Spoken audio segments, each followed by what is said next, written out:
الحمد لله وكفى وسلام على عباده الذين اصطفى أما بعد قد قال الله تعالى أعوذ بالله من الشيطان الرجيم بسم الله الرحمن الرحيم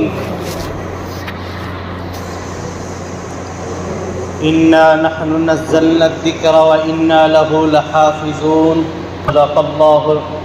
مولانا العظيم. عبد الله بن عمرو رضي الله عنهما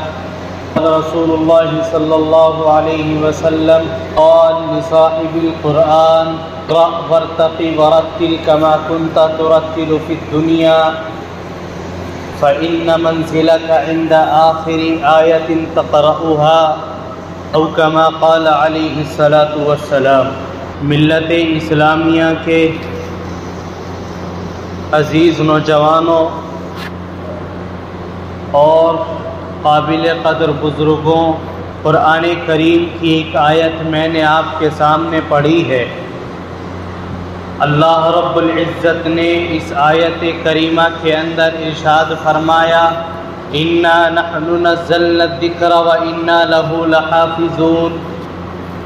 کہ ہم نے قرآن کریم کو نازل کیا اور ہم ہی اس کی حفاظت کرنے والے ہیں. یہ مہینہ شوال المکرم کا مہینہ ہے اور رمضان المبارک کے بعد کا اگلا مہینہ ہے. اس مہینے میں مکاتب اور مدارس کے اندر داخلوں کا ایک سلسلہ جاری رہتا ہے. تشنگان علوم نبوت، قرآن کریم کو حاصل کرنے والے، علوم قرآن کو سیکھنے والے مدرسوں کے اندر داخلہ لیتے ہیں اور ماہر اساتذہ کی زیر نگرانی قرآن کریم کو سیکھتے ہیں، قرآن کریم کو پڑھتے ہیں اور اس قرآن کریم کو اپنے سینے کے اندر محفوظ کرنے کی کوشش کرتے ہیں. اور یہ قرآن کریم جب اس کے اوپر محنتیں ہوتی ہیں، جب اس قرآن کریم سے دل لگی لگتی ہے، جب اس قرآن کریم سے محبت کی جاتی ہے، تو انہی مکاتب اور مدارس کے ذریعے یہ قرآن کریم بچوں کے سینوں کے اندر محفوظ ہو جاتا ہے. یاد رکھیے، قرآن کریم صرف دنیا کی واحد ایک ایسی کتاب ہے کہ اگر کوئی اس کتاب کو یاد کرنا چاہے، اگر کوئی اس کتاب کو ازبر کرنا چاہے، اس کو اپنے سینے کے اندر محفوظ کرنا چاہے، تو یہ قرآن کریم کا معجزہ ہے کہ یہ قرآن کریم اس کے سینے کے اندر سما جاتا ہے، یہ قرآن کریم پڑھنے والے کے اندر آ جاتا ہے اور یہ قرآن کریم اس کے دل و دماغ کے اندر محفوظ ہو جاتا ہے. لیکن اس کے علاوہ کیوں قرآن کریم کے علاوہ جتنی بھی کتابیں ہیں، کسی کتاب کو یہ نعمت حاصل نہیں ہے، کسی کتاب کے لیے اللہ رب العزت کی یہ رحمتیں اور انعامات نہیں ہیں. اور دیکھو قرآن کریم سے پہلے کتنی کتابیں نازل ہوئی ہیں اور کتنے بے شمار صحیفے نازل ہوئے ہیں، لیکن کسی کتاب کا معجزہ یہ نہیں کہ اس کتاب کو اپنے سینے کے اندر محفوظ کر لیا جائے. لیکن قرآن کریم کا معجزہ یہ ہے، قرآن کریم کی شان یہ ہے کہ جب پڑھنے والا اس کو پڑھتا ہے تو ایسا دل لگتا ہے کہ پڑھتے ہی چلا جاتا ہے. جب پڑھنے والا قرآن کریم کے اوپر محنت کرتا ہے، جب پڑھانے والا قرآن کریم کے اوپر محنت کرتا ہے، تو یہ قرآن کریم اس کے سینے کے اندر محفوظ ہو جاتا ہے. اور جب یہ قرآن کریم اس کے سینے کے اندر آتا ہے، قرآن کریم سینے کے اندر محفوظ ہوتا ہے، تو ساتھ ساتھ میں اس کی برکتیں، اس کے انوارات اور اس کی رحمتیں اللہ رب العزت کی جانب سے انسان کے اندر آتی ہیں،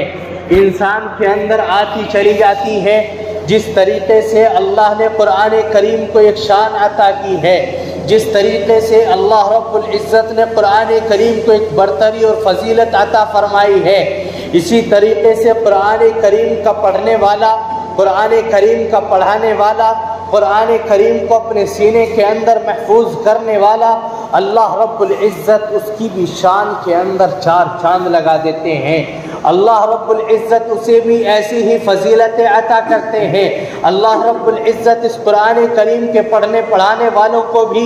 ایسی ہی عزتیں عطا کرتے ہیں جس طریقے سے قرآن کریم کو حاصل ہے۔ یاد رکھو، دنیا کی صرف ایک واحد کتاب قرآن کریم ایسی ہے کہ اگر کوئی انسان چاہے کہ اس کو اپنے سینے کے اندر محفوظ کر لے، اپنی زبان کے اوپر اس کو لے آئے، تو بآسانی ذرا سی محنت کرنے کے بعد یہ قرآن کریم اس کے سینے کے اندر آ جاتا ہے، یہ قرآن کریم اس کے سینے کے اندر سما جاتا ہے۔ ورنہ دنیا کی کوئی بھی کتاب ہو اور اس کے اوپر کتنی بھی محنتیں کیوں نہ کی جائیں، وہ کسی کے سینے کے اندر محفوظ نہیں ہوتا۔ قرآن کریم کے علاوہ آج تک کوئی آدمی ایسا نہیں کہ اس کو پوری کتاب ازبر اس طریقے سے یاد ہو کہ ایک بیٹھک میں بیٹھ کر کے وہ پورا کلام پاک سنا دے یا اپنی کوئی پوری دوسری کتاب سنا دے۔ لیکن کلام اللہ ایک ایسی کتاب ہے، قرآن ایک ایسی کتاب ہے، جب اس کو پڑھا جاتا ہے تو حافظ قرآن وہ بھی ہے کہ ایک بیٹھک کے اندر بیٹھ کر کے پورا قرآن کریم سنا سکتے ہیں۔ یہ صرف قرآن کریم کی شان ہے۔ اللہ نے فرمایا اِنَّا نَحْنُ نَزَّلْنَا الذِّكْرَ وَإِنَّا لَهُ لَحَافِظُونَ، کہ ہم نے قرآن کریم کو نازل کیا، ہم ہی اس کی حفاظت کرنے والے ہیں۔ اللہ نے قرآن کی حفاظت کا وعدہ کیا، اس سے پہلے کتابوں کو نازل کیا، کسی کی حفاظت کا وعدہ رب کائنات نے نہیں فرمایا۔ اسی وجہ سے وہ حوادث زمانے سے تبدیل ہو گئی، ان کتابوں کے اندر تحریفیں ہو گئی، ان کتابوں کو لوگوں نے اپنے مسائل کے اعتبار سے اور اپنی آسانیوں کے اعتبار سے ان کتابوں کے اندر رد و بدل کر ڈالا، ان کتابوں کے اندر تحریف کر ڈالی۔ لیکن قرآن کریم کا آج تک ایک حرف تو دور کی بات، قرآن کریم کا ایک زبر، ایک زیر آج تک ایسے کے ایسے ہی محفوظ ہے۔ تقریباً 1450 سال قبل یہ قرآن کریم نازل ہوا، اور آج بھی اس کا ایک ایک حرف، ایک ایک زبر، زیر، ایک پیش اپنی جگہ پر سچا ہے، اس کے اندر کسی قسم کی تبدیلی نہیں ہوئی۔ اس سے بڑا معجزہ اور کیا ہو سکتا ہے کہ اللہ رب العزت کا ایک عظیم کلام ہے جس کی حفاظت خود رب کائنات فرما رہے ہیں۔ اور اس کتاب کو پڑھنے والا،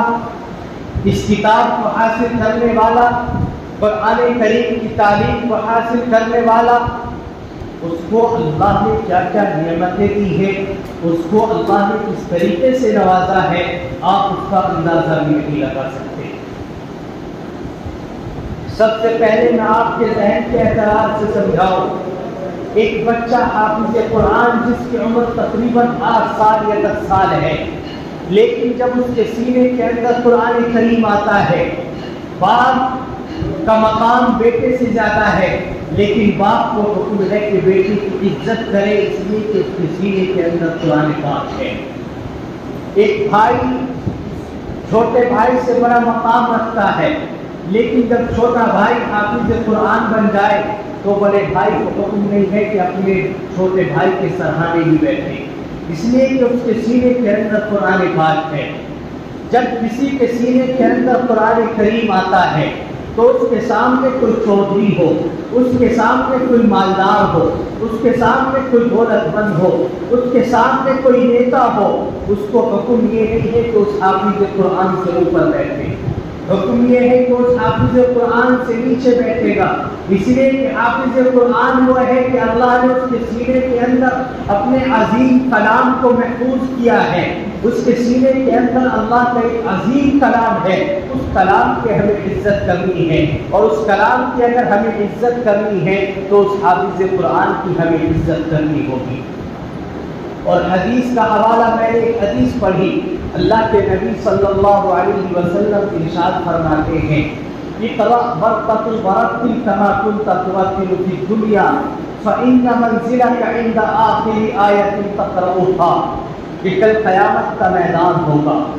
نفسا نفسی کا عالم ہوگا، ہر انسان پریشان ہوگا، لیکن ایسے ماحول میں، اس پریشانی کے وقت میں ایک صرف حافظ قرآن ایسا ہوگا کہ اللہ رب العزت کی جانب سے اس کو حکم ہوگا، یقال یعنی لصاحب القرآن، حافظ قرآن سے کہا جائے گا، قرآن کریم کے اوپر عمل کرنے والے سے کہا جائے گا، جس نے قرآن کریم کے اندر کسی چیز کو حلال جانا تو اس نے اس کے اوپر عمل کیا، کسی چیز کو حرام سمجھ لیا تو اس حرام چیز سے اس نے اپنے آپ کو بچا لیا، وہ حافظ قرآن رہا، اس نے اپنے سینے کے اندر اللہ کے کلام کو محفوظ کیا، اللہ کے کلام کی حفاظت کا وہ ذریعہ بنا، تو کل قیامت کے میدان میں اللہ رب العزت کی جانب سے کہا جائے گا اقرأ وارتقِ ورتل كما كنت ترتل في الدنيا، اے حافظ قرآن، اے صاحب قرآن، اے قرآن کریم کو پڑھنے والے، قرآن کریم کو پڑھتا جا اور جنت کے درجوں پر چڑھتا جا، ایسے ہی ٹھہر ٹھہر کر پڑھ جیسا کہ تو دنیا کے اندر ٹھہر ٹھہر کر کے پڑھا کرتا تھا۔ ایک حافظ قرآن نماز کے اندر قرآن کریم پڑھتا ہے، اس کو الگ مزہ آتا ہے، اللہ کی رحمتیں برستی ہے، سننے والا سنتا چلا جاتا ہے، اس کا دل کرتا ہے کہ وہ قرآن کریم کو سنتا رہو اور کوشش کرتا ہے کہ میرے بچے بھی حافظ قرآن بن جائے، وہ بھی قرآن کریم کو اچھی آواز کے اندر پڑھنے والے ہو، اس لیے کہ جب کوئی قاری قرآن، جب کوئی حافظ قرآن قرآن کریم کو اچھی آواز کے اندر پڑھتا ہے، قرآن کریم کو دل لگی کے ساتھ میں پڑھتا ہے، قرآن کریم کو اپنے رب کی محبت میں پڑھتا ہے، قرآن کریم کا پڑھنا اس وجہ سے بھی محبوب بن جاتا ہے، اس لیے کہ قرآن کریم کا پڑھنے والا اپنے رب سے کلام کرنے والا ہے، اپنے رب سے باتیں کرنے والا ہے۔ جب کوئی قرآن کریم پڑھتا ہے تو اس کو الگ ہی مزہ آتا ہے، سننے والا الگ، سننے والے کو الگ مزہ آتا ہے، دیکھنے والے کو الگ مزہ آتا ہے، یہ قرآن کریم کی شان ہے۔ اور جب کل قیامت کا میدان ہوگا تو اللہ بھی فرمائیں گے اے حافظ قرآن، اے صاحب قرآن، اے قاری قرآن، اے قرآن کریم کو عمدہ آواز کے اندر پڑھنے والے، اے قرآن کریم کو خوبصورت طریقے سے پڑھنے والے، جا آج قرآن کریم کو پڑھتا چلا جا اور جنت کے درجوں پر چڑھتا چلا جا، یاد رکھ تیرا آخری ٹھکانہ وہی ہوگا جہاں قرآن کریم کی آخری آیت ہوگی۔ اب آپ اندازہ لگاؤ قرآن کریم کے اندر اللہ نے کتنی آیتیں رکھی ہیں، اگر انسان ان تمام آیتوں کو اپنے سینے کے اندر محفوظ کر لے، اگر انسان قرآن کریم کو پڑھنے کی کوشش کرے اور اگر پورا حافظ قرآن نہ بن سکے تو اس کی چند آیتیں اپنے سینے کے اندر محفوظ کر لے، تو کیا مجال ہے کہ کل قیامت کے میدان میں اس کلام کے سینے کے اندر ہوتے ہوئے، ہم حافظ قرآن کے ہوتے ہوئے، قرآن کے اپنے سینے کے اندر ہوتے ہوئے اللہ رب العزت اس سینے کو جہنم کے اندر جانے کا حکم فرما دے؟ نہیں، جس سینے کے اندر یہ قرآن ہوگا،